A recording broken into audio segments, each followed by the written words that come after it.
G'day and welcome to Perko's podcast, a podcast all about strategy, leadership and soul care. We're here to help you obtain your personal, professional and spiritual goals without losing your soul. We hope that today's episode is refreshing and gives you a new perspective. Now here's your host, Jason Perkins. Well, g'day everyone and welcome to episode 32, part 1 of Perko's podcast. I hope that you had a very Merry Christmas wherever you are tuning in from around the world. This is the last week of 2021. And as I've been reflecting on this year, all of us around the world have been through so much. I know that this time of year can be a very stressful time, but I hope that these episodes have helped you to pause, reflect, and spend some time with Jesus, who desperately wants to spend time being with you. If you missed it last week, we released an episode where my good friend Duncan Banks actually took over hosting the podcast, and he did an incredible job asking me questions about how to integrate soul care during the holidays. I know that many of you are still in holiday mode wherever you are listening in from. So if you're feeling a little stressed or anxious about this season, or you just want to go back and listen to episode 31 to learn more about soul care during the holidays, I want to encourage you to do that. Well, today on the podcast, we're going to be doing something a little bit different than what we usually do. Part of what I do beyond recording great conversations with incredible leaders around the world through the podcast is I coach leaders through various exercises that help them to reach their goals without losing their souls. My friend Sidhara Udalagama was kind enough to let me facilitate one of these exercises for her called a Life Manifesto or a Life Dashboard. A Life Manifesto is the exercise of prayer and thought to develop wording around how you want to live your one and only life. I thought that since we're approaching a new year, when most of us typically evaluate and set goals for the next 365 days, that this would be a great exercise to share with you. My friend Sid is an amazing speaker, creative, and corporate consultant. Sid grew up in the country of Sri Lanka, but spent her adult years in England working in full-time ministry after graduating with a Master's of Science in Occupational Psychology. Sid is currently working with Compassion Australia, which is a fantastic organization, and you're going to get to hear a lot more about her work in just a moment. Sid is passionate about people fulfilling their God-given potential in this world and becoming all that they were created to be. Both her roles in the church and corporate world enable her to outwork this passion. She's a powerful and gifted communicator of God's word and loves that the Bible has the power to change lives. Sid is married to her husband Dev, and they enjoy eating, traveling the world, and repeating those two things preferably together. I hope that you enjoy this conversation with my good friend, Sidhara Udalagama. Sid, hey, welcome back to Perko's podcast. So good to have you on the show again. How are you doing? Thank you so much for having me. It's so good to be back. I missed being in this space. So yeah, grateful to be back and doing well. Thank you. It's a beautiful and bright and sunny day here in Perth, Western Australia. So nothing to complain about. Hey, you know what? I am an East Coast guy from Australia, but I'm telling you, man, the West Coast is, I have to admit, I'm going to say it. I think it's the best coast. It's amazing. Come on. It's a beautiful part of the world, and it's so isolated, meaning it's so distant from so many other places. It's not easy to get to. You certainly don't tell people, hey, I'm going to Perth on my way to such and such. You normally just say, I'm going to Perth, period. Yeah. And it is just so beautiful. Sid, what would be your favorite kind of beach experience in Perth on the West Coast? What would you say is your favorite place to land, you and your husband? Now, I think the beaches down south are beautiful. Okay. But admittedly, I think you're asking the wrong person, because we actually haven't been up to the north and maybe even further down south. So like up the north, you find places like Karajini and Shark Bay and Coral Bay, and they're just stunning, like out of this world stunning. And even down south, kind of down the Albany way, the waters are so clear. The sand is white. It's pristine. So we have been to kind of the beaches around Perth and maybe even down south near Margaret River. Yeah. But I think if we're going to find an absolutely incredible beach, we would have to go further away. But there are some great beaches here as well. But I always look for shark nets. Yes. I come from Sri Lanka, and we don't have shark infested waters in Sri Lanka. So this is a wholly new concept to me. Yes. So I'm all about the shark nets and the lifeguards. So wherever they are, it's a great beach for me. That's awesome. I love that. I so love that. Hey, listen, last time I had you on the show, we chatted about a number of things that are in the theme of the podcast of helping people reach their goals without losing their soul. So you talked about reaching your goal as a communicator. You even talked about your own physical health journey of weight loss and transformation when it comes to strength training and all that kind of stuff. But then you also shared with us some of the things that you do to practice soul care as a leader. You were in a transition at the time when we recorded the podcast the first time I interviewed you, and you've now taken on a new role. I would love for you to just, hey, tell us a little bit about what you're doing, who you're working for, and then tell us what's your favorite project that you're working on right now for these guys. I'd love to hear. Oh, I'd love to talk to you about that. So yes, since we last spoke, I have now done a year almost at Compassion Australia, which maybe people who aren't familiar with it, if you're tuning in, then it's a Christian international child development ministry. And so the basic idea is that we work in the developing world, and the basic mission is to release children from poverty in Jesus' name. And so everything that we do is geared around that. And we partner with local churches, which I think is just a unique point of difference. But also it means that the people in the local context are best equipped to serve the people in their local context. They know what the real needs are. And so this is why I love this organization, just because they do real work, but it's always in partnership and collaboration with churches and people on the ground in the developing world. And coming from a developing country myself, I know the importance of that and how much value there is in that. So that's who I work for. And I am part of the narrative team within the brand experience department at Compassion Australia. And what that really means is that we're the ones who do all the communication aspects for Compassion. So anything to do with story, anything to do that you see on social media, we do devotionals, we write campaigns. And my favorite project that we've done, and I've had the privilege of working on, is a 5-part docu-series called The Good Neighbor that we have produced at Compassion Australia. And so we've got 3 episodes of it out already, and there are 2 more coming next year. And it's all to do with essentially giving people a resource and a tool to really dive into what poverty looks like and feels like. You know, often I think sometimes we can talk about poverty, but we talk about statistics and numbers, which is helpful. But there's such a difference when you can put a story to a statistic and a face to a number. And I think what this docu-series does is that it talks about poverty and talks about the reality of poverty, but it also elevates the stories of people who are experiencing poverty firsthand, and kind of looks at how compassion works and what that looks like, but also tells a story of real people who are facing challenging circumstances. But also I think there's a huge leaning towards hope and how humanity coming together can really make a difference in the kingdom of God. So yeah, so that's kind of my favorite thing that I'm working on right now. And hopefully it's gonna impact many people. I love it. Sid, how can, if somebody's listening to the podcast, how can they find The Good Neighbor, the docu-series? What's the best way to find it? Best way to find it is to go on YouTube. So it's available on YouTube. And if you search for Compassion Australia, then you'll find the YouTube channel, and the docu-series The Good Neighbor is available there. Yeah. So that would be the best way to do that. Hey, shameless plug for those of you that are listening to Compassion, or I should say listening to Sid talk about compassion.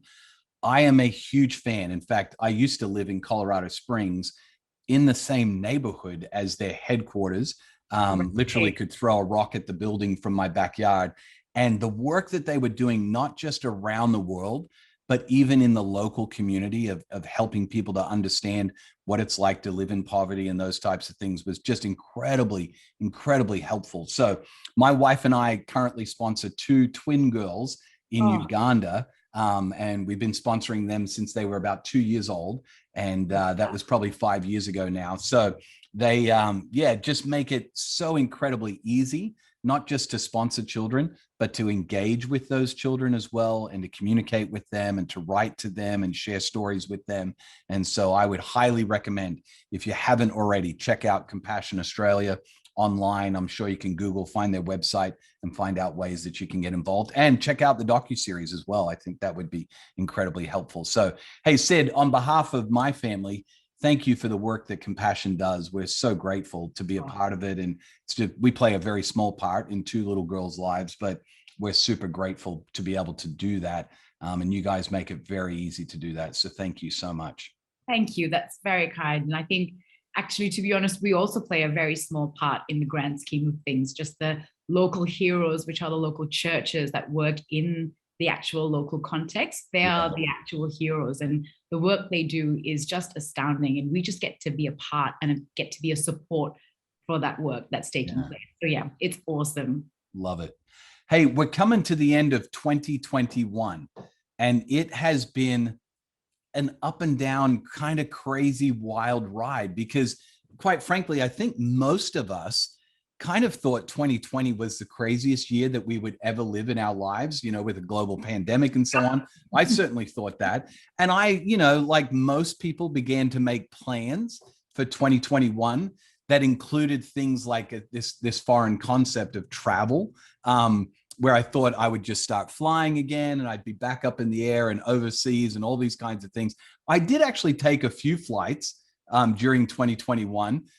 All of them here in Australia, only a couple of them outside of my home state of Queensland.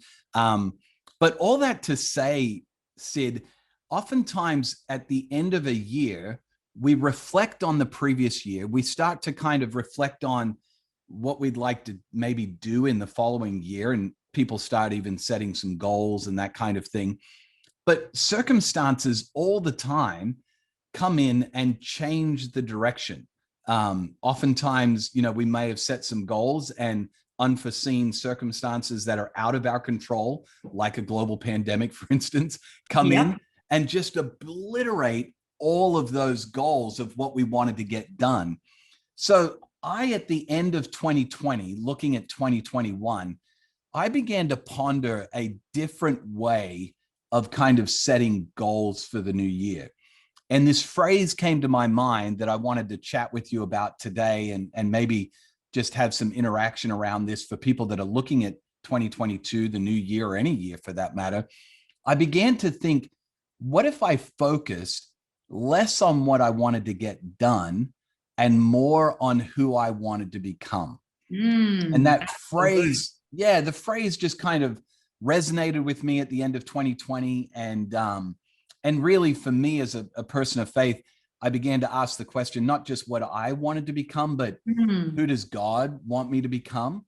Right. And so what is he calling me to become, and not focus as much on what I want to get done or think I need to get done. So I began to kind of think through this a little bit. And Sid, I'm familiar with a few writers that have kind of written a little bit in this space. One of the famous ones is a guy named Stephen Covey, who he gave this great exercise in his book, The 7 Habits of Highly Effective People. He invited people to write their own eulogy. So in a sense, he wrote this as he's writing this exercise or telling the story. He said, I want to invite you to this funeral, and you show up at the funeral and then you discover it's actually your funeral. And different people are invited to get up and speak about your life and so on. And I began thinking about a lot of funerals I've been to in my line of work. I've actually officiated a lot of funerals over the years. And one of the things that has struck me is that many times at a funeral, people speak more about who the person was than they do about their accomplishments. I mean, sure, they'll talk about their career and maybe some of the things that they did in their career or whatever, but most kids get up and talk about their parents in light of who they were as parents, not how many homes they owned or what kind of holidays they went on, whether they were fancy or not fancy, that kind of thing. So it just kind of got me thinking about who I want to become and not so much about what I want to get done. And what that led to for me, Sid, and this is what we want to share on the podcast. And for those of you listening, you're probably thinking, normally Jason doesn't do this much talking. He asks more questions. Well, today's a little different because I'm going to walk Sid through a process that I've gone through, and I'm now coaching a number of leaders through who are wanting to figure out who does God want them to become rather than just try to figure out what they need to get done in the new year. So I'm just going to walk through the process with Sid of what I've done that's been incredibly helpful for me and for others, and hopefully it'll be helpful for others as well as they go into the new year. So here's what I did, Sid. I sat down through the influence of a guy named Michael Hyatt, who's a great writer, an incredible leader in his own right.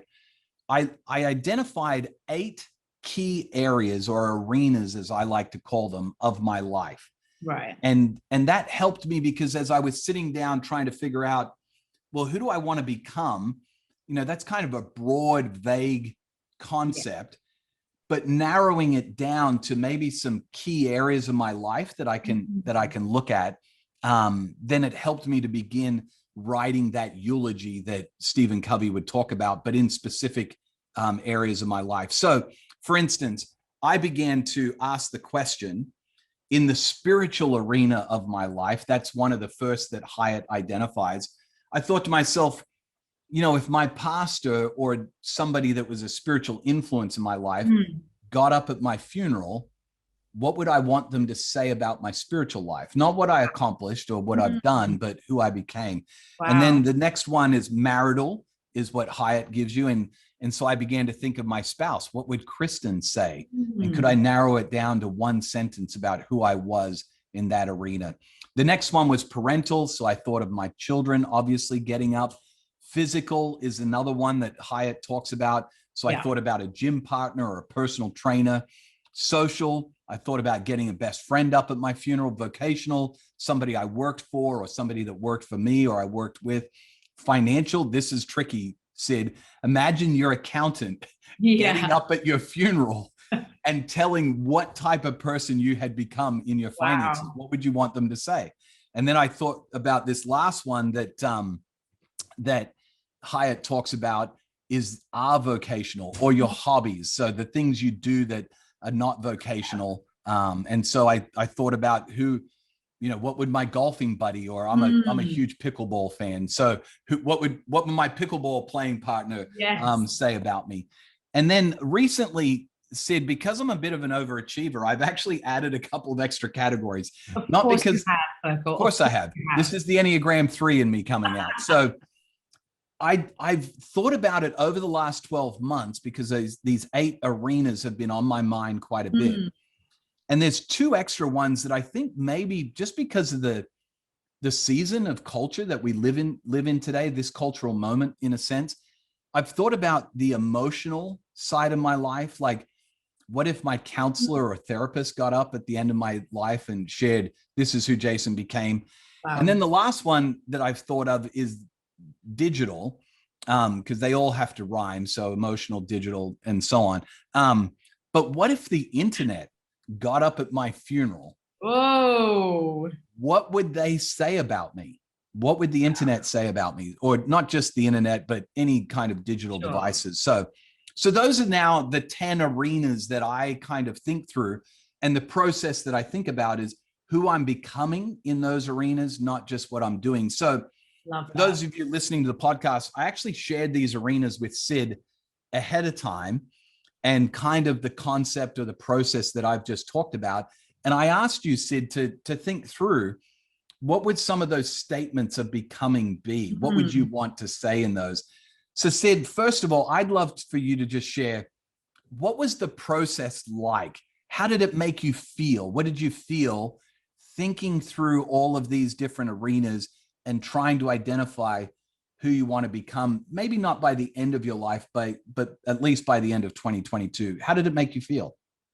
Yeah, look, I've got to be honest, it was challenging. And it was challenging, but in a good way. But it was also challenging to think about, and this is what I found challenging, because I think we were talking about this before, Jason, that this is a practice that I've done for a number of years now. And, you know, I think self-reflection is so important in terms of taking stock of who you are and who you want to become, just, you know, where the barometer of your life is, all of that. I love that. But I think I found this especially challenging because I don't know if I've intentionally sat down and thought about it in a way of who do I want to become versus what do I want to do? Yes. So sometimes I think when I sit down and I reflect, I know that there are things I want to achieve and things I want to become, but I've never been so intentional as to separate the two and think about it in such an absolutely intentional way. So I think that in itself was a little bit challenging, but I also found it so liberating because once you identify who you want to become, then you almost have, you know, it's a North Star where you're like, okay, well, this is a complete picture or a largely complete picture of me and who I want to become. And I have something to aim for. Yeah. And I just found that so liberating because you're not kind of fumbling around in the dark. You've actually taken the time to sit down and consider and ponder and reflect, and which is just going to set you up so much better at the end of 2022, if we were going to have the same conversation. Yeah. I'm excited to think of, wow, you know, how much of this would we have kind of, you know, achieved, or not even achieved, but how much of this would I have become? And if I can even become a quarter of the things that I've written down now, I'd be ecstatic. Yeah. So I think it was a brilliant exercise, and I highly recommend it to anyone listening. So Sid, you felt a real freedom. It sounds like it was a freeing experience. Yes. Do you think it was because it brought clarity, or why do you think so freeing? Exactly that. I think it's because it gives language to things that you feel. Yes. And I think the more we can learn to articulate and learn to be specific about some of the things that we carry inside, the more liberating it is, because you know what you're after. Otherwise, it sometimes gets lost in the ether, or, you want to get there, but then you haven't really done anything about it. You've not really taken the time to identify what specifically it looks like. And I think that can just turn out to be a little bit chaotic. Yes. But this brings order. And wherever there's order and clarity, I always find there's freedom. I mean, you could hark back to the Bible for that one. Absolutely. Well. Yeah. But I think that's what was so amazing about this exercise. And I loved the different areas, because I think you hit the nail on the head. I think it does require 10. So okay. Thumbs up to overachiever Perko. I think that was awesome, because the digital and emotional are such a huge part of who we are. Yeah. And they take up a lot of presence in our lives. So I thought that addition was brilliant as well. Yeah, good. Were there any that were more difficult than others to get clarity around? Did you find, hey, there are certain ones here that, man, that came easily, but then there are others that I'm like, what does that look like? And there's one in there that I want to talk specifically about, Sid, that quite frankly, you might go like, well, that doesn't apply to me, but I've got a little bit that I want to push back on with that. So, yeah. So I'm excited. Yeah. What's one that you kind of would say this was real easy, and one that was not as easy, or a group of them? I think one that was really easy was probably the spiritual one, because I think, when I think about what that means for me and who I want to be and how I want to give expression to my relationship with God, I think that came a little bit easier. I'll tell you what surprised me, because the difficult one actually surprised me. Okay. So the difficult one would be, something like vocational or even financial. I thought that would probably be a little bit more difficult to narrow down. Yeah. But interestingly enough, the most difficult one for me was the marital one. Really? Okay. Right. Which I was so not expecting, because Dave and I are pretty intentional with our marriage and in how we do things and how we relate to each other and what our marriage is about and all of that. But I think it was because there was so much that I wanted to get across, but then at the same time, I was just wondering, okay, if I found it hard to drill down to, okay, what was the bottom line? If I had to pick one thing, what would that look like? What kind of encompasses a lot of those things? And I think that was what was challenging, but just that practice in itself brings so much clarity, because you know what the bedrock is then. So I found that interesting, but also really helpful. Yeah. So let me ask you a pointed question. Parental, how did you go with that one? That is so funny. I didn't even answer that one, because I was like, well, it doesn't apply to me. Yes. Here's a coaching moment for you. This is the one, Sid, that I wanted to kind of press in a little bit and say, hey, for those of you that are listening, you're listening to these categories, and we'll put them on the show notes. And we've even got a PDF of this exercise that we're going to post online on my Instagram and on the website so that you can use that, download it. But here are the aspects again: spiritual, marital, parental, physical, social, vocational, financial, avocational, or your hobbies, emotional, and digital are the ones that we're looking at. So the parental one, Sid and her husband, Dev, don't have any biological children. And so I just thought, Sid, in my opinion, I feel like everyone is parenting someone, especially as you get older. And I don't know how many times, Sid, I've heard people say, man, this person has had such an influence like a parent in my life. And so that was one of the things I thought of when I thought of you and Dev. I know for certain that there are people, I actually know these people personally, who would look at both of you as mentoring and influencing and that kind of thing. And so I just want to encourage you and Dev, but also others that are maybe listening and they're like, oh, that's a category that I don't have to worry about. Or maybe you're not employed. Maybe you're unemployed right now. You're like, vocational, don't have to become anyone. I don't have a job, whatever. Right. But the reality is, I do think there is a becoming in each of these categories, even for however God has brought those parenting type relationships into your life, whether that's a young person or a family member, a cousin or a nephew or a niece or somebody like that, just to be thinking about, hey, what kind of influencer do I want to be in the next generation's life? I think is a really important one to consider. So there you go. You've got one more category that you have to go back and rehearse. Absolutely. Yeah. That's so good. And I think that's so helpful because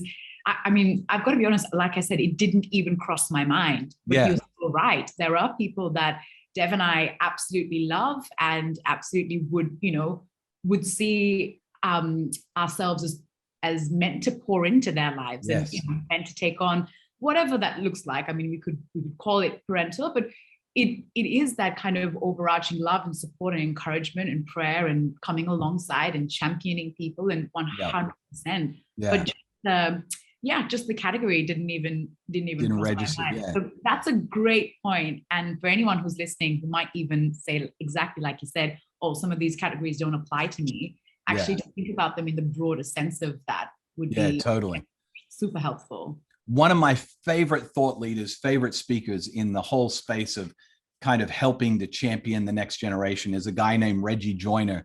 And Reggie says this, he says, every child needs a loving adult in their life that would say the same thing a loving parent would say to them. Every child needs an adult in their life saying the same thing a loving parent would say.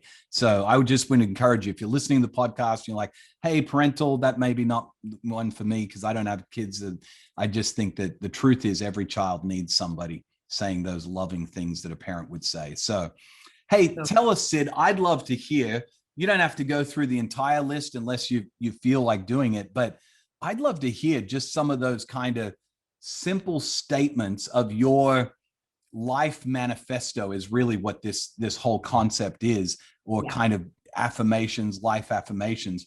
Would you mind sharing with us some of those statements of what you came up with in different categories? I'd love to hear.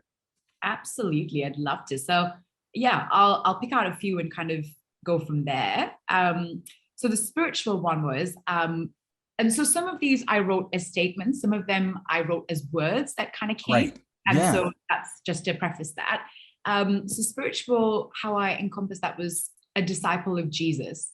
And what that actually looks like is I spend time with Jesus so that his presence is evident in the fruit of my life. Wow, so that's good. Being with Jesus will flow into all that I do for him. Yeah, love that. Love that. That was that one. Since I talked about the marital one, let me do that I want to hear what you wrote. This one makes me laugh a little bit because I feel like I need to attack this again. So, which I thought would be helpful in terms of a coaching process, just to see, okay, how does this net out? So marital, I wrote that I want to be known as someone who loved Dev the best, but also well. So why I use that phrase and how this makes sense to me is that I remember hearing someone talk about someone. I think it was, I can't remember if it was in the context of an actual funeral, which would be interesting. Yeah. But it was in the context of talking about someone who had actually passed away. And they said this person loved them a lot, but didn't love them well. Oh, okay. And I found that really interesting. So there was a lot of love, but there's a quantity, but in terms of the quality of that, there was maybe a disengagement there. And I just found that really interesting. Yeah. And so when I thought about Dev, I was like, I love him. I couldn't quite know how I would possibly love him anymore. Like my heart is bursting with love for him. But I want to also make sure that just because I love him a lot, I also am really intentional about loving him well. Yeah, I love that. And so what I wrote for that in terms of how this might look is for me to be more selfless, more humble, to love truly and intentionally like Jesus did, to be Dev's greatest champion, and to be intentional about fulfilling God's purpose for our lives together. To mark moments, to celebrate and enjoy the life that we have together. So I love that. I love that, Sid. I just think, and this is a great time to mention this, this is a personal experience and a personal process. And it's very much, especially if you're a person of faith, something that you are seeking and asking God to reveal to you and speak to you about. And that's why I always encourage people that I'm coaching to do this slowly, to do it with lots of prayer and lots of silence. I actually was saying to a friend of mine the other day, if prayer is supposed to be relational, then why was I taught to do all the speaking? Like we oftentimes in prayer, we're taught to do all the talking, but I think silence, to listen to the other person speaking, being God, is a huge part of the process. And so even in this, I would encourage you, if you're listening and you're like, man, I want to do this, I want to, kind of set some ideas for what I want to become in the new year. I would just encourage you, this is deeply personal, and it's not something that you get right or wrong. As you're sharing these things, I'm not thinking to myself, well, I wonder if she's missed it there. I'm like, no, this is the right thing for Sid, because she's hearing from God who he wants her to become. So, hey, share with us a couple that you found interesting, perhaps in the process of developing the statements. Absolutely. And to your point, Perko, I did this as part of a quiet time, like just my day of quiet time with God. It was just the time that I thought, oh, this is a great time to kind of really take some intentional time to focus and to rest, and to, as part of a Sabbath experience, just to dive deeper and to take time to hear God. And so, so that was a beautiful experience in itself. And out of that, the financial one I thought was an interesting one. And I just had one word for that, and it was free. Nice. And what that looks like is, I wrote, I'm free to give ridiculously generously and enjoy God's provision, because I know God's faithfulness and guidance in the area of my finances. And I know it intimately. So good. I just unpack what you were saying by that. Like, I know it intimately, the freedom that you can be ridiculously generous, all that kind of thing. Unpack some of that. Totally. And this has actually been a journey for myself and Dev to understand the role that God wants us to play in terms of finances, and what that looks like in the lives of even the people around us, or the projects and the causes, and the things that we're passionate about. And so one of the things that we feel really deeply is that when it comes to finances, there is a possibility of being free. There's a freedom in finances, and I don't mean just being free to spend, but it's a freedom where you don't feel held or be captive by finances or by money. And for some people listening, perhaps they'll be like, well, it'll be easy for you to say, because you've maybe never been in a position where you've been in need, and so come talk to me when there's $1 left in your bank account and you're struggling to feed your kids. So I take that point.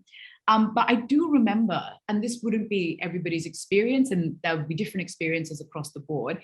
But I remember last year when the pandemic was at its highest here in WA, and everything locked down, and I think we were in lockdown for about a month and a half, which I understand is nowhere near to the rest of the country or even the rest of the world. But at the start of that time, we didn't quite know how long it was going to be. It was kind of indefinite. Yes. And for Dev, he is a contractor. So basically, if he doesn't work, he doesn't get paid. There's literally nothing coming in. Yeah. And me, I was still working for a church at the time, part-time as well. I was working 2 days a week. And so it's not like I'm bringing home the majority of the bacon. Yes. Put it that way. Yeah. And so it was actually a time where we thought, well, okay, this is kind of the reality of our situation. And God, what do we do here? Where do we go from here? What does our faith statement look like? And two things. So one thing that Dev really felt deeply is that he looked around at his life and he really felt God say to him, that all of these things, jobs and all of those things, they are his supply, but God is his source. That's it. And so I thought that was really profound. It's like all of these things, they're my supply, but God is my source. And so there's an implied freedom in that, because you're not living like this, you're not living closed-fisted. And one of the things that I really deeply felt at that time was to not live closed-fisted, even in that time of uncertainty, to live open-handed. And so what I mean by freedom is this freedom to give ridiculously generously despite circumstances. Now, I totally believe in stewardship. I believe in being good stewards and God has given us brains because he does want us to use them. So I'm not in any way discounting that. But I also believe that God leads us and guides us. And, we live our lives in a way where we're like, God, okay, you know how much we have this month. What do you want us to do with it? And sometimes God will come with these crazy ideas of like, okay, I want you to give this much. Or we don't hear the audible sound of the voice of God, but we feel really led to give a certain amount. And I always have a clear, because I ask for it. I ask God, like, give me an amount. Where should I give? Who do you want me to help? And sometimes someone will send me a text and say, oh, this person's really struggling this month. Can you pray for them? And immediately God will say, you can pray for them, but you are also the answer to their prayer. Yeah, I love that. So that there's, I don't know, over the years, we have found such a genuine freedom in finances that I don't have to feel guilty about this or the other, because I live in freedom. I live obedient to the voice and the leading of God, which allows me to enjoy the life and the provision that he has given me. But at the same time, I'm free to give and give without reservation. Yeah. So that I love that. Encompasses all of that. Sid, I love imagining at the funeral an accountant coming up and being asked to share just a few words, and he just simply says, they were ridiculously generous people, and then sits down.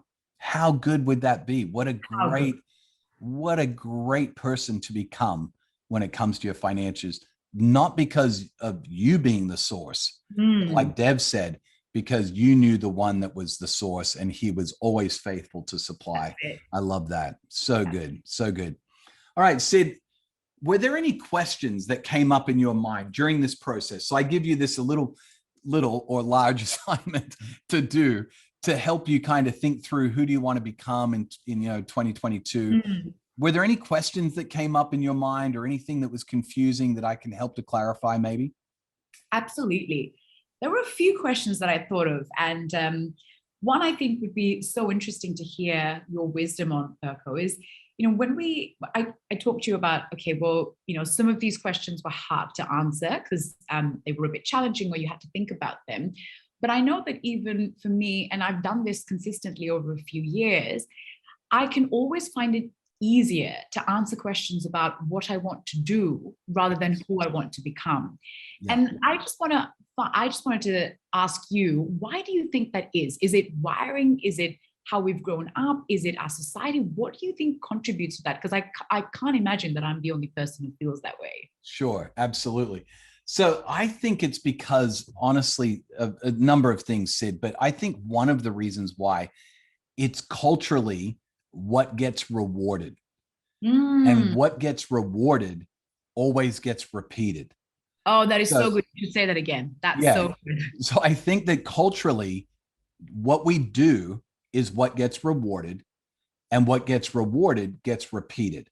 Brilliant. So, for example, when you finished your test in school, you got to go to recess early, or you got to go to lunch early.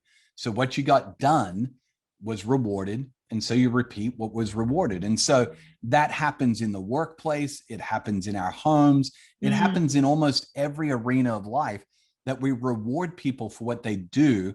Oftentimes I'll be honest, we can reward some people that are not nice, who they've become, but because they can get a lot done, yes, they get rewarded.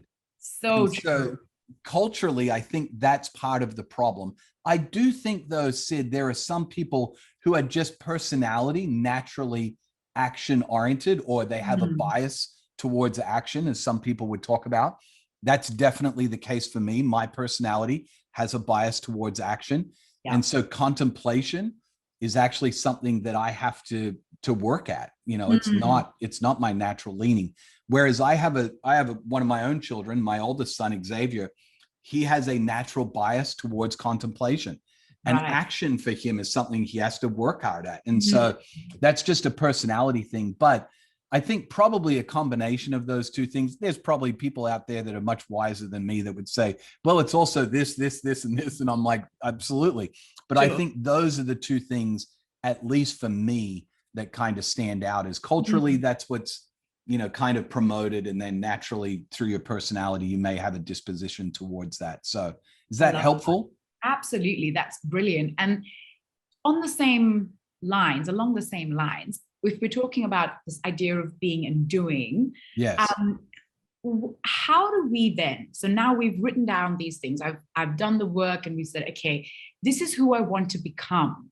Now we know that just thinking that isn't going to magically make it so. Right. So how do you see this kind of life manifesto that we've written out?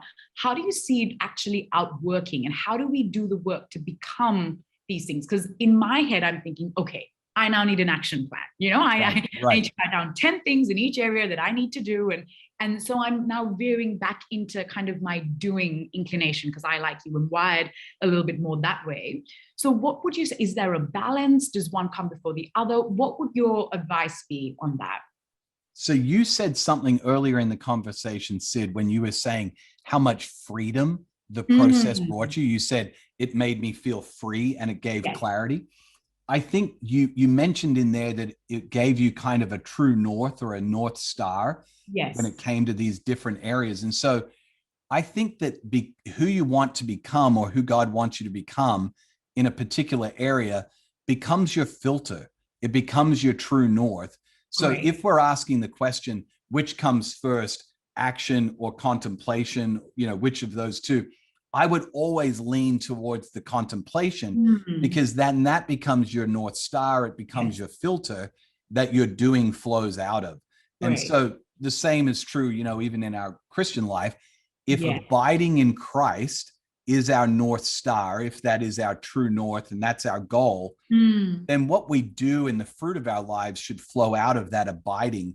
And I would encourage you to think through it that way, in that it's not one or the other, but it's contemplation and then activation. So I do think that once you've figured out who you want to become, there'll be some obvious action steps, because at the end of the day, if you want your accountant to get up at your funeral and say, they were the most ridiculously generous people I've ever known, then that means you may need to put your finances into some generosity action. Exactly. So for my family and I, that's actually one of my things is from our finances, is we want to be known as ridiculously generous.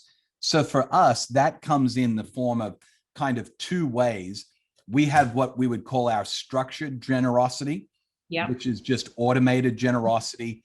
Compassion, I mentioned those two girls that we sponsor. That happens every month, just automatically. So it's automatic generosity, but then it's also that responsive generosity. So we set aside a little bit of extra money into a different bank account that allows us to then be ridiculously generous when that person texts us and says, hey, can you pray for this person? I loved what you said. You can pray for them and you can also become the answer to that prayer. So that's both spontaneous and structured. I just outlined, Sid, just then, probably 3 or 4 things that are actions that came out of the contemplation of, we want to be ridiculously generous, then that's going to lead us to do some things. The other thing that this does is it creates an incredible filter in decision making. So when we sit down with our finances, and I feel like we're kind of harping on the finances, so maybe I'll pick a different one. When it comes to parenting, for me, I want to be my children's biggest supporter. That's what I'd love for each of them to get up at my funeral and say, my dad was my greatest champion. Now, what does that look like? Well, that has, for me, I've written this down when it comes to doing, I'm going to be available and fully present to my children and their children one day to help them follow Jesus and his dreams for their lives. That's kind of the statement for me. Brilliant. So with that in mind, when I'm thinking about, even the other night, I had a couple of options that I was trying to think through. And one was to have dinner with my oldest son. The other option was to do another activity with a friend, which I was really interested in doing. And I literally thought to myself, Sid, I could probably squeeze both of these in. This is Enneagram 3, the achiever. I can do it all in one evening. I'll do it all. But then I thought to myself, I want to be available. And this was the kicker, fully present. Not, hey, I've only got an hour and I've got to take off to this other event. Fully present. Well, that's because I want Xavier, my oldest son, to stand up at my funeral one day and say, my dad was my greatest champion, and he helped me discover what it looked like to follow Jesus and his dreams for my life, meaning God's dreams. So it becomes a filter, a decision filter of what my activities are going to look like, Sid. And I don't get this right every time, just so you're aware, but it has certainly helped me to make better decisions and have fewer regrets along the way. So, yeah. I love that. That's so good. And just coming off the back of what you just said, just not getting it right all the time, that kind of leads quite nicely into another thing we're thinking about. So we've kind of written this out and we're like, okay, we've potentially got some action steps as well. So we know how this is going to happen.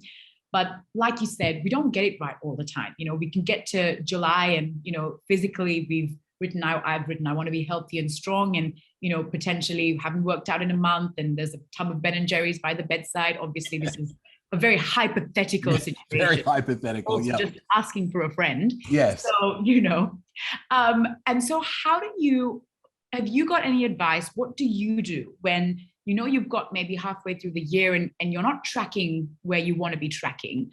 How do you stop yourself from giving up, or how do you stop yourself from getting discouraged and just to keep going and keep encouraging yourself to become who you know God has created you to be? Yeah. So 2 things, Sid, that I'll say about that. The first thing is, one of the ways that I've found to keep it front and center, so it doesn't just become a piece of paper that I wrote out or a file that's even sitting in my Dropbox or file folder somewhere, because I never even printed it out. I just typed it up. One of the things that I've done, and this is a little bizarre, Sid, for those that are watching on YouTube, I'm actually going to show this. So I've actually, Sid, taken a meter ruler, so a wooden meter ruler, and I've broken it up. It works quite nicely. There's 10 little sections of 10 centimeters each. And I've written out each of the arenas, so parental, marital, so on, and the little statement on the back of the ruler. Oh, great. And I actually pull this down off my wall each morning. And then I've done something even more bizarre, Sid. I've actually recorded my voice reading out each section, each arena, and who I want to become in that arena. So it's about, I don't know, maybe a minute-long file, audio file. I listen to that each morning and read these as I'm listening, just as kind of like daily affirmations to constantly remind me. I've found that just the repetitive nature of that little exercise keeps it front and center during the day. However, that's not enough to mean that you're never gonna, fail, or you're never gonna find yourself going, man, I wish I, had made a better decision, that kind of thing. Ultimately, Sid, there's one final statement that I repeat to myself oftentimes when I'm feeling like I just haven't measured up. And it's from a guy named Henry Nouwen. And Nouwen says this, he says, spiritual identity is not what you've done or what you have or what people think or say about you. He says, you are a beloved son or daughter or child of God. And so I just remind myself, I am not what I've done or not done. I am not what I have or don't have or what people think or say about me. I am a beloved child of God. And I just remind myself of that on a regular basis, because we can get so wrapped up, even in this exercise, of who God wants us to become, and forget I'm already his beloved child of God. So that's an encouragement that I take on, and I'm so grateful for Nouwen's words. It's been so helpful for me along the way. Yeah. Great question, though.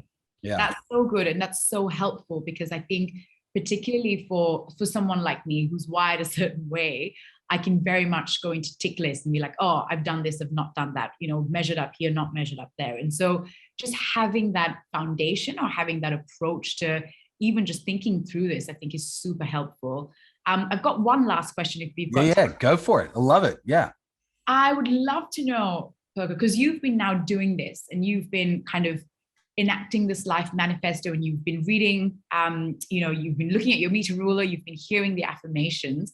And I think for people who are just starting out, or for someone who's just done this exercise like I have, I'd love to know what kind of impact it's made on your life. Like, what differences can you see? And what have you noticed about your life that's been different this year? Yeah. So this year, Sid, one of the things that I wanted to do with Kristen, my wife, was become one of her biggest cheerleaders. So this year, I literally coerced her across the line of enrolling in a counseling degree in the middle of the year. So the beginning of the year, I was asking her about her dreams and what she would love to, all these kinds of things. And she just felt like academically she wouldn't be able to do it, all these kinds of things. And I'm like, oh, are you kidding me? You're one of the smartest ladies I know. So we dragged her across the enrollment line. Love it. One of my greatest joys was hearing her many times now, Sid, talk about getting high distinctions in different classes that she's taking. Wow. And she absolutely loves the course. And this is not me saying, look this is what Kristen's done. Sure. But this literally came out of Sid, who I want to become as her biggest fan and cheerleader, meant I'm going to help her reach her goals, not my goals, but reach her goals without losing her soul. So that's one incident. I would say, as a family, we've been more generous this year than we ever have been, and not to toot our own horn, but that is exactly what we want to become. And so we've made some decisions financially to actually, we say it this way, we want to live a little more simply so that we can be more generous. And so we've made some decisions to be able to do that, have been super helpful in reaching that particular goal. I could go through all of them, but for the sake of time, Sid, each one of them does have some significant differences, practically speaking, in what's taken place this year in our lives. And we're super grateful. Yeah. That's beautiful. And I wonder, just as a rapper, Jason, if you could just to how, so there's been some practical differences. What about you as a person? Like, what has this done for your soul? Yeah. So I hadn't talked to a friend of mine, Sid. He's actually a coach and a mentor, who in some ways kind of introduced me to a part of this concept that we're talking about. His name is Lance Witt. He was on a sabbatical this year for about 4 or 5 months, so we didn't connect during that time. And we just connected a couple of weeks ago. And Lance said to me, Sid, he goes, Jason, there's something about your disposition that is different. And so I asked him, I said, what is it? What do you see that's different? He says, there's just a peace and a calm. You're not anxious in the conversation and so on. That's just come into your life, it feels like. And so I've sensed, Sid, this relaxing in Jesus kind of thought, this being at peace, because I'm not trying to get so much done. Yes. But I'm more focused on who God wants me to become. That's been really, really freeing for me. And I think that's what some people would say they've experienced, even, you know, the difference in me. Pete Scazzaro says this definition of success that's been incredibly helpful, even in this whole conversation we're having. He says, true success is becoming the person God wants you to become. But then he adds these two little caveats: in his timing and in his way. Wow. And for me, my timing almost always is much faster than God's timing. Same. And in his way, oftentimes is different. His way, oftentimes for me, Sid, has been the way of suffering that's grown me into who he wants me to become. Right. And I wouldn't choose that way. In fact, that's the last way I would choose. So I find that, those are some things that have been really helpful in the last year, and some of the ways that's come out and been expressed in my life. So hopefully that's helpful. Absolutely. I think that's amazing. And, you know, given the timing of this conversation as well, you know, a lot of people, I assume, will maybe have a few days off going into the new year. And what a great time to actually intentionally take some time to think about, what do you want your life to be? What do you want said at your funeral? What does your life manifesto look like? And so, having done this exercise personally, I can vouch for how liberating it is for me. And I'm sure different people will feel different emotions around it, but also, more than the emotional aspect of it, it's very grounding. It's almost like an anchor going into the next season and the new year ahead. So thank you so much, Jason. I loved doing this, and I recommend it to anyone listening. You won't be sorry. You will not be at the end of 2022 going, oh, I really wish I hadn't done that. You know, Exactly. No one's going to be saying that. So really encourage everyone to participate in this. I love it.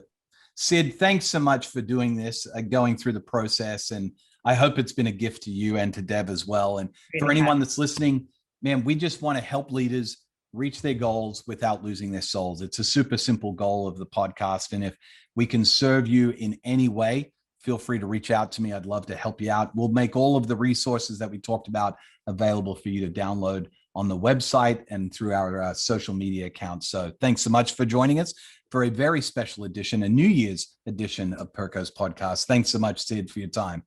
Thanks, Perko. See you soon.